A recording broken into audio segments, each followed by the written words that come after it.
Así que vamos a leer el libro de Esther, el capítulo 4, algunos versos aquí para enfatizar algunas verdades que tienen relación con lo que nosotros tenemos que hacer en este tiempo, hermano.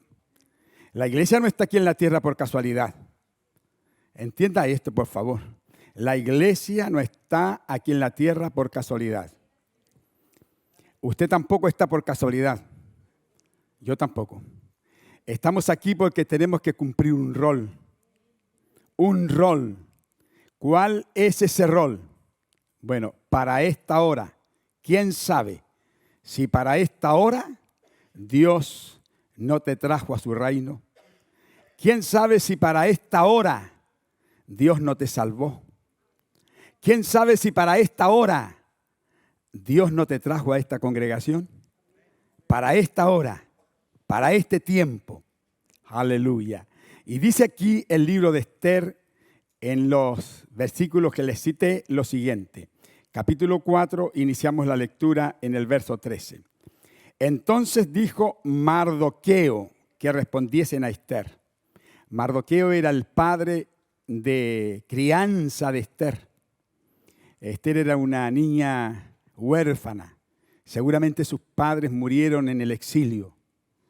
Y su tío Mardoqueo la adoptó como hija.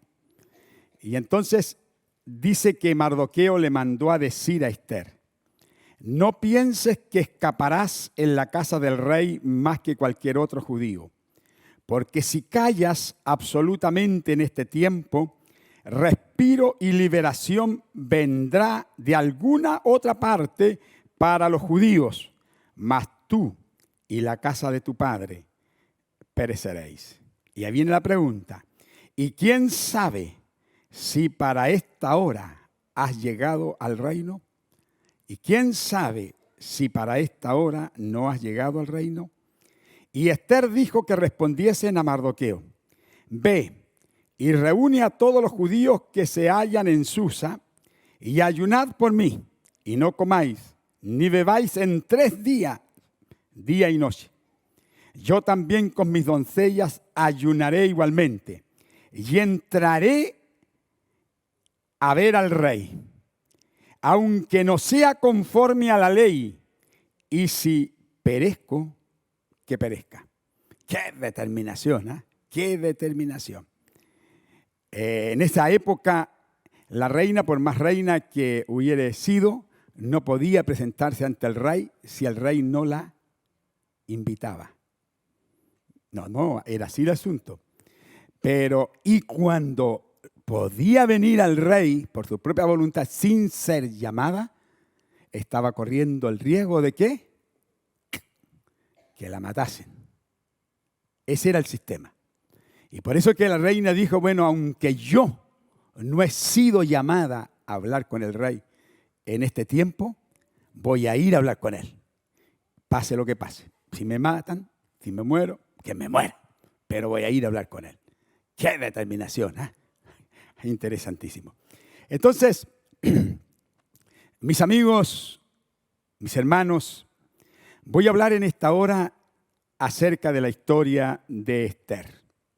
Esta joven judía, una mujer valiente, que se levantó con determinación a cumplir un rol importante en uno de los momentos más históricos de su pueblo. Siendo ella una mujer judía, llegó a ser reina del imperio medo-persa, un hecho insólito, inaudito, que una mujer judía llegase a ser reina en un imperio pagano. Sin embargo, eso no era una casualidad, sino que detrás de aquello estaba el plan de Dios. Esther estaba viviendo tranquila en el palacio real cuando le fue dada la noticia de la triste realidad que enfrentaba su pueblo esclavo. Producto de un complot organizado por los enemigos de Israel, en un día determinado todos los judíos iban a ser muertos. La situación era caótica, no podía ser peor.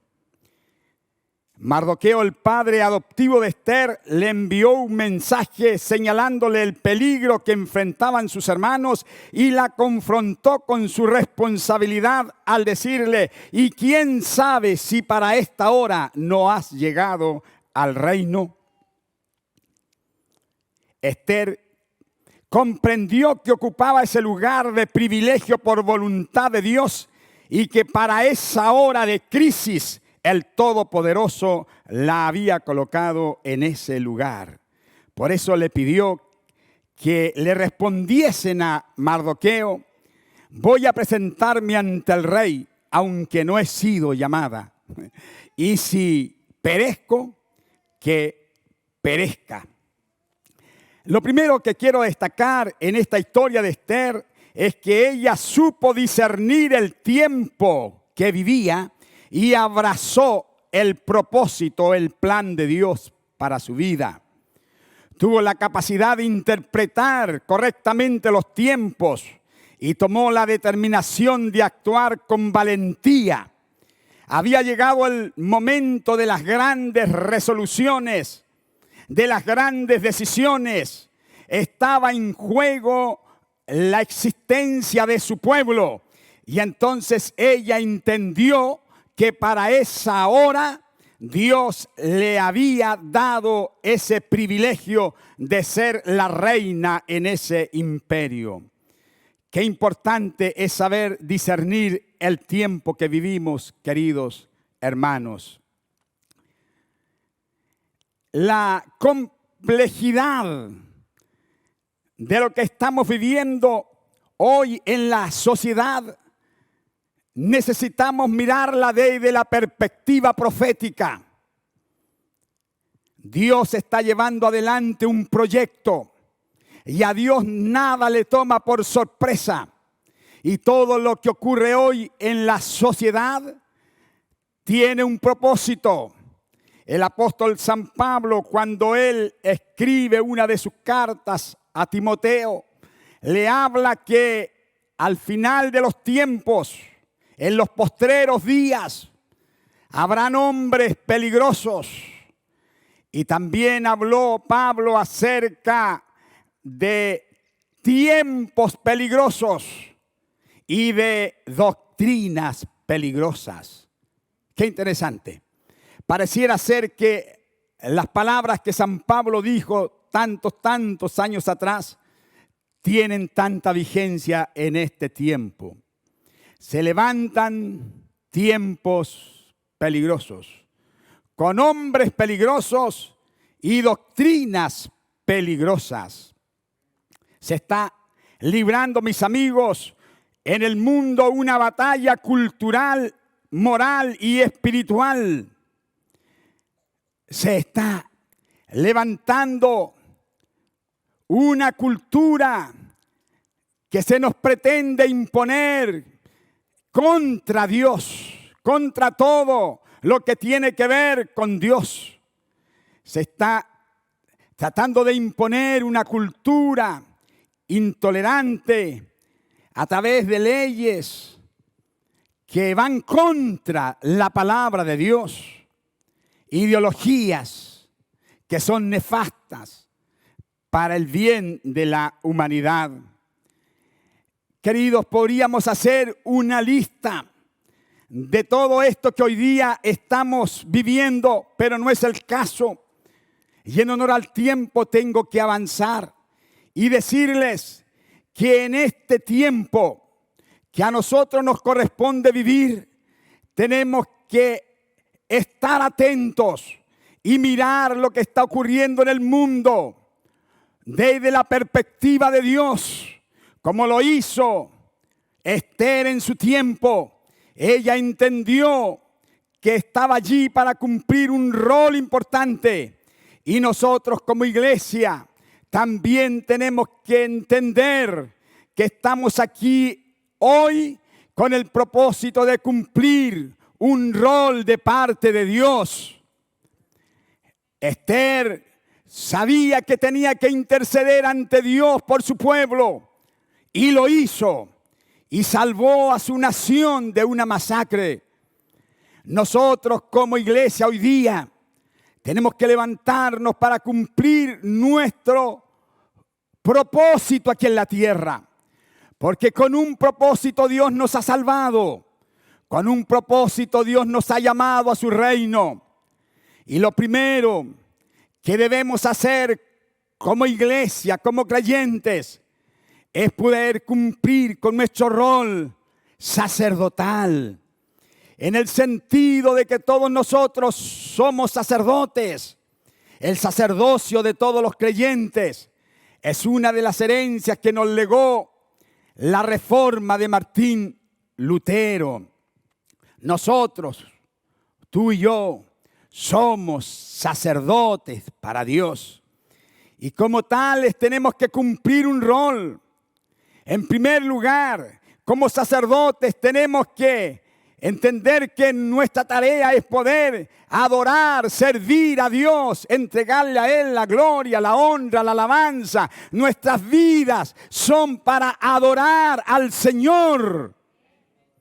Como sacerdotes también tenemos que cumplir una tarea de interceder. Interceder por lo que está ocurriendo hoy día en la tierra. Interceder por los gobernantes de la tierra. Por los gobernantes de las naciones, interceder por nuestro país, por nuestra nación, entrar en la cámara secreta. Esto no es responsabilidad únicamente de los pastores, que nos juntemos a orar y a clamar por nuestras ciudades y naciones. Es responsabilidad de todo el pueblo sacerdotal. Usted tiene que orar, querido hermano. Usted tiene que clamar a Dios, pidiendo que Dios pueda bendecir nuestra tierra. Amén. Porque somos sacerdotes y parte de nuestra tarea es la intercesión. Tenemos que interceder. Hay otra función que tenemos que cumplir como pueblo sacerdotal y es la proclamación del mensaje. En medio de todo lo que hoy día está ocurriendo en el mundo, nosotros no podemos olvidarnos que la tarea principal de la iglesia es proclamar el evangelio. Estamos aquí para proclamar. Si la iglesia pierde, como alguien dijo, su visión evangelizadora, pierde su razón de ser aquí en la tierra. La iglesia tiene un mensaje que entregar. Un mensaje basado en el sacrificio que Cristo hizo por nosotros en la cruz del Gólgota. Pablo dijo, palabra fiel y digna de ser recibida por todos, que Cristo Jesús vino al mundo a salvar a los pecadores. Y este mensaje, aun cuando pareciera que es antiguo, anticuado, descontextualizado, fuera de onda, este es el mensaje que el mundo necesita oír hoy día. Los apóstoles dijeron, no podemos dejar de decir lo que hemos visto y oído, porque ellos cumplieron con su tarea de ser la voz profética de Dios aquí en la tierra. Ellos cumplieron con la tarea de proclamar el mensaje. Y sabe usted que en 300 años el cristianismo se expandió por todos los lugares conocidos en ese tiempo. Porque hubo un grupo de hombres y de mujeres que tomó en serio lo que es la gran comisión, que es esta tarea que tenemos como pueblo sacerdotal, proclamar el mensaje del evangelio. No podemos dejar de decir lo que hemos visto y oído. Fue la consigna de los apóstoles. Amén. Nosotros tenemos que en este tiempo más que nunca anunciar de Cristo. La iglesia no puede estar callada. Mientras proliferan tantas doctrinas erradas, mientras proliferan tantas ideologías equivocadas que están dando contra nuestra sociedad, la iglesia no puede estar indiferente. La iglesia tiene un mensaje que entregar, hermanos, y tenemos que llevarlo a todos los estratos de nuestra sociedad. Usted y yo tenemos que ser los portadores de este mensaje, que Cristo salva, que Cristo sana, que Cristo transforma, que Cristo es la única esperanza para el mundo. Eso no podemos dejar de decirlo. Y no es responsabilidad mía, ni solamente de los pastores, de los que estamos dedicados a esto a tiempo completo. Esta es responsabilidad de cada discípulo de Cristo, ser un portador del mensaje de la salvación, de las buenas nuevas. Aleluya. Yo les desafío en esta mañana a que asumamos nuestro rol como sacerdotes, pero también que asumamos nuestro rol profético. Nuestro rol profético apunta a la proclamación del mensaje.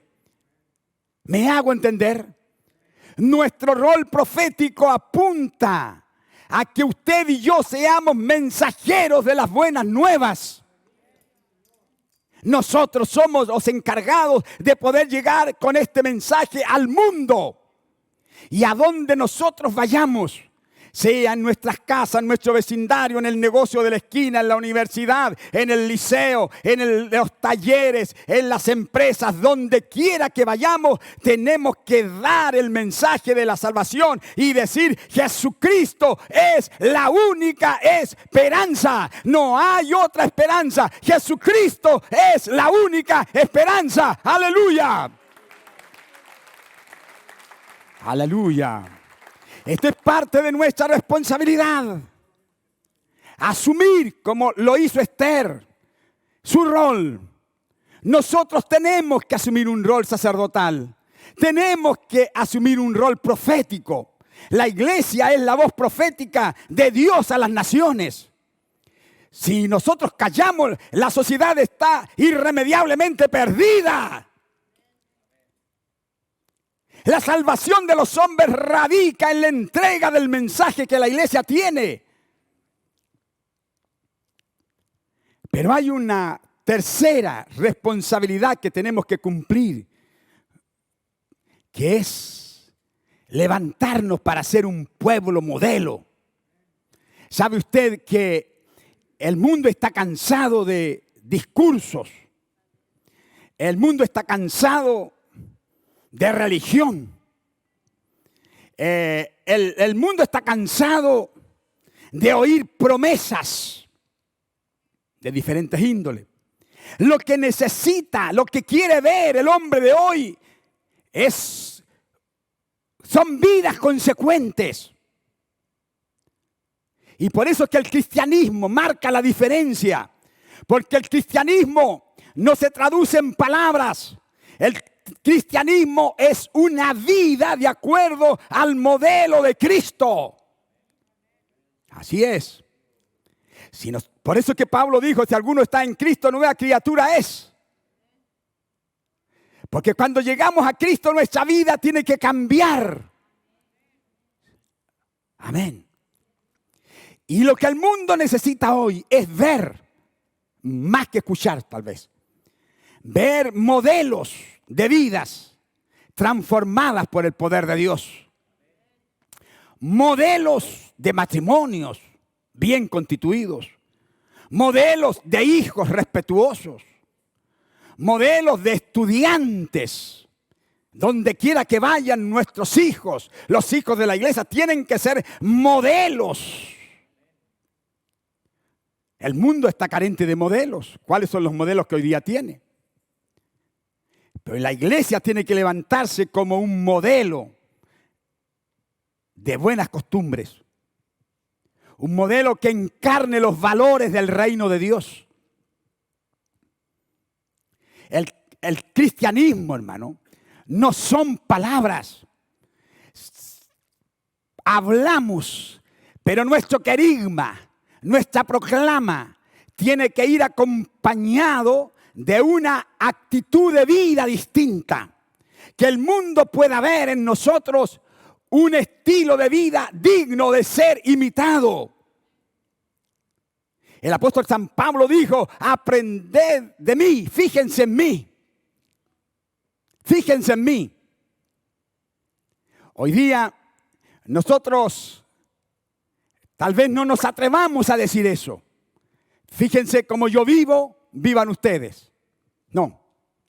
Pero tenemos que llegar a ese nivel de una vida cristiana como seguidores de Jesucristo, que podamos colocar en práctica lo que nosotros aprendemos, lo que recibimos cuando estamos congregados, lo que leemos en las Escrituras, no es para conocimiento, sino que es solo para colocarlo en acción.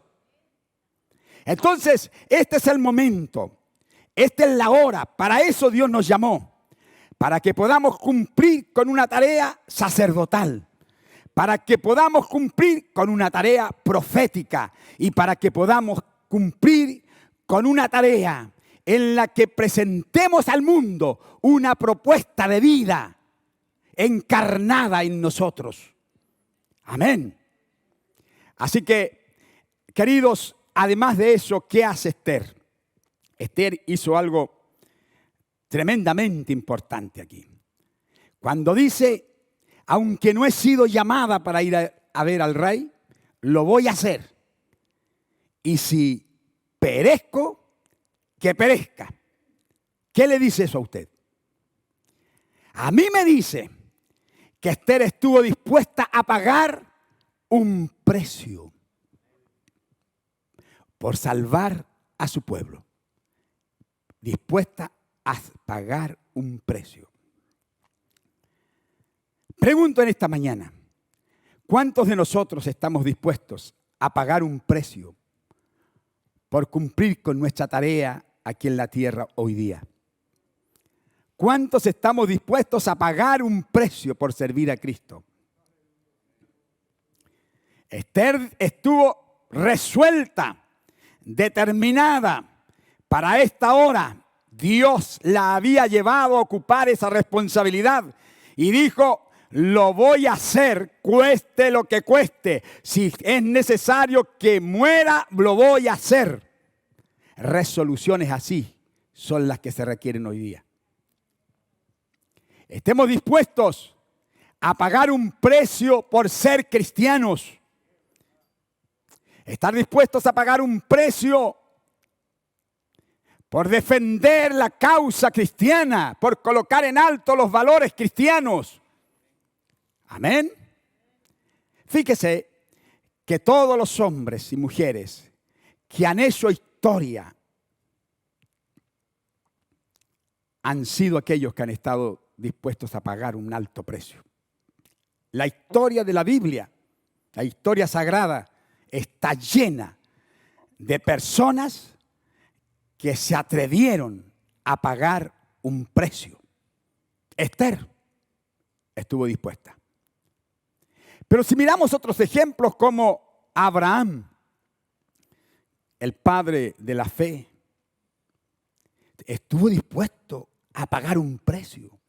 Cuando Dios le habló y le dijo que saliera de su tierra y de su parentela a un lugar que Dios le iba a mostrar y que allí lo iba a bendecir, ¿qué hizo Abraham? Pagó un precio alto.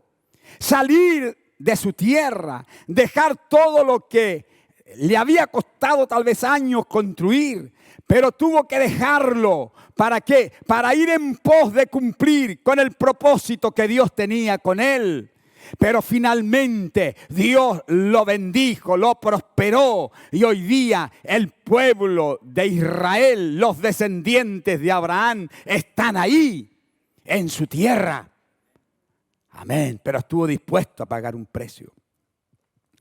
Cuando miramos a un Moisés,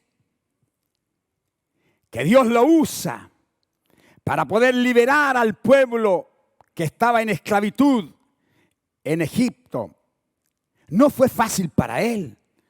Tuvo que estar dispuesto a pagar un precio. Cuando estaba en Egipto, él tuvo que estar dispuesto a dejar toda la riqueza, la fama, la gloria del imperio más poderoso que existía en ese tiempo para irse como prófugo al desierto. Un precio alto.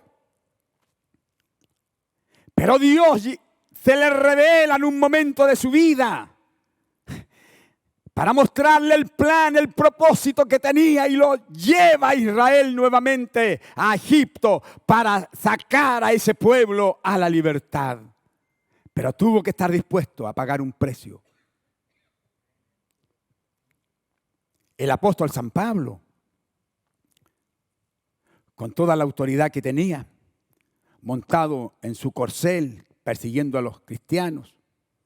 Él era el que había dado el veredicto para que mataran al primer mártir de la iglesia, Esteban.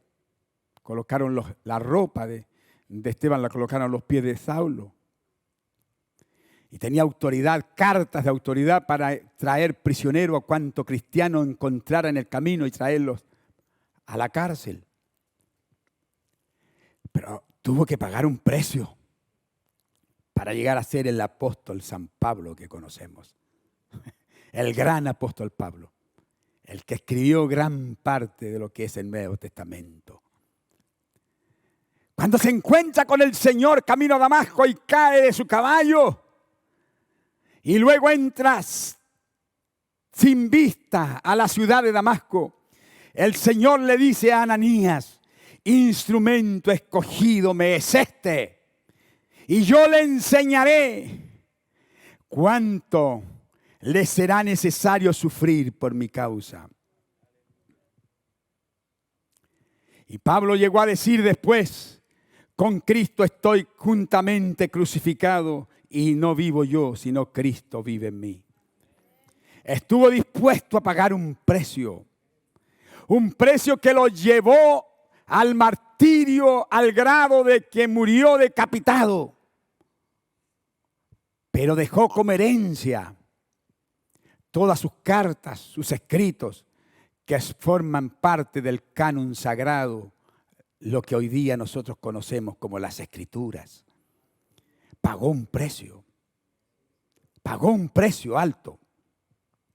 Todos los hombres y mujeres que han hecho la historia sagrada han tenido que estar dispuestos a pagar un precio. Nosotros no sabemos nada de esto. Estamos hoy día sentados en cómodas sillas, en una sala calefaccionada, escuchando buena música, buena iluminación, tranquilos. Llegamos aquí, nos edificamos, nos vamos a la casa. No sabemos lo que es pagar un precio. Pero quiero decirle, mis amigos y amigas, que para que llegásemos a este momento de que estemos aquí nosotros sentados cómodamente, como les acabo de decir, hubo una generación que hoy ya descansa con el Señor, que tuvo que pagar un alto precio. Los pioneros, los que abrieron la brecha, predicando el evangelio en nuestra nación, tuvieron que pagar un precio. Fueron discriminados. Cuando anunciaban el evangelio, les tiraban tomates, huevos. Sufrieron nuestros antepasados acá en Chile. A lomo de caballo recorrieron todo este país, anunciando el evangelio, pero a costa de sacrificio. Ni siquiera se les permitía enterrar a sus muertos en el cementerio general, pues que eran considerados herejes. Hoy en Santiago hay un monumento que se ha levantado para aquellos cristianos, hermanos nuestros, discípulos del Señor, que en ese tiempo tenían que ser enterrados fuera de las murallas del cementerio general, porque no eran dignos de ser sepultados con los demás. Pagaron un precio. Los discriminaban. Nosotros hoy día estamos tranquilos. Incluso se nos ha dado por ley un día de la fe evangélica. Situación que personalmente nunca estuve de acuerdo. Porque cuando la iglesia es reconocida por los hombres, en este caso por el Estado, es cuando se relaja. Se relaja, se siente cómoda, no trasciende. La iglesia que crece es aquella que crece cuando está siendo perseguida y cuando hay que pagar un precio. Se ha comprobado que en esos países donde se ha prohibido predicar el evangelio, donde actualmente está prohibido predicar el evangelio, donde nuestros hermanos están siendo muertos como mártires, hoy día, cuando nosotros estamos aquí sentados, hay muchos que están siendo degollados, muertos por su fe en Cristo, por discípulos de Cristo. En esos lugares la iglesia está creciendo de una forma extraordinaria. La iglesia subterránea. ¿Qué precio estamos pagando nosotros? Tenemos que estar dispuestos a pagar un precio. Sí, hermanos queridos, yo no sé cuánto tiempo más estaremos viviendo con las libertades que hoy tenemos, que nadie nos prohíbe para hacer nada en cuanto a lo que la iglesia debe hacer. Si queremos ir a la esquina, pararnos allí, predicamos. Si queremos hacer vigilia, lo hacemos. Si queremos ir a repartir folletería por casa, podemos hacerlo. Si queremos salir a las poblaciones a predicar, podemos hacerlo. Mi pregunta es, ¿cuánto tiempo nos durará esto? ¿Y cuántos van a estar dispuestos a seguir a Cristo si las situaciones cambiaran? Pero mi tema, les dije al principio, es para esta hora, Dios nos ha llamado a su reino. Para esta hora, para marcar la diferencia, Dios nos ha llamado a la iglesia, para la salvación. Para esta hora Dios nos reúne aquí, porque este es el tiempo de las decisiones, de las determinaciones. ¿Queremos seguir en un cristianismo light? ¿Queremos seguir en un cristianismo de prosperidad? ¿Queremos seguir en un cristianismo a mi manera, donde podemos hacer lo que se nos antoja? ¿O estamos dispuestos a pagar un precio para seguir a Cristo como corresponde? Un cristianismo de vidas transformadas. Un cristianismo que asuma su rol de sacerdote. Un cristianismo que asuma su rol profético. Un cristianismo que se levante para decir, Señor, cuenta conmigo en esta hora. Señor, cuenta conmigo en este momento. ¿Cuántos de los que están aquí en esta mañana pueden decirle al Señor, Señor, entiendo que para esta hora tú me has salvado? Porque Dios tiene a personas claves para épocas claves.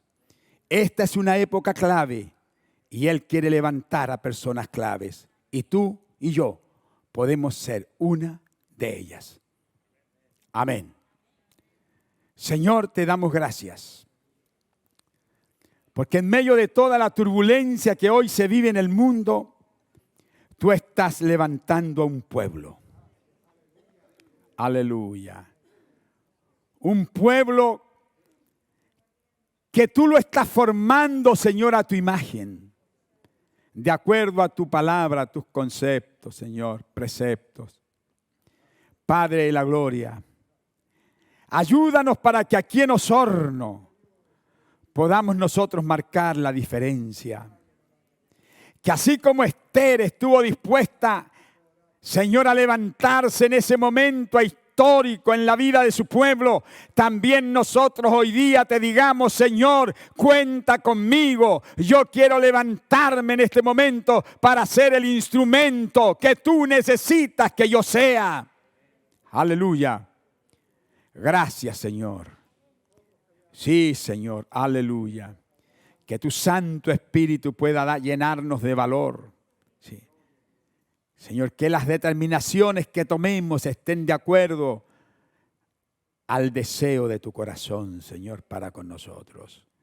Vivimos tiempos difíciles, pero lo importante es que tú estás con nosotros.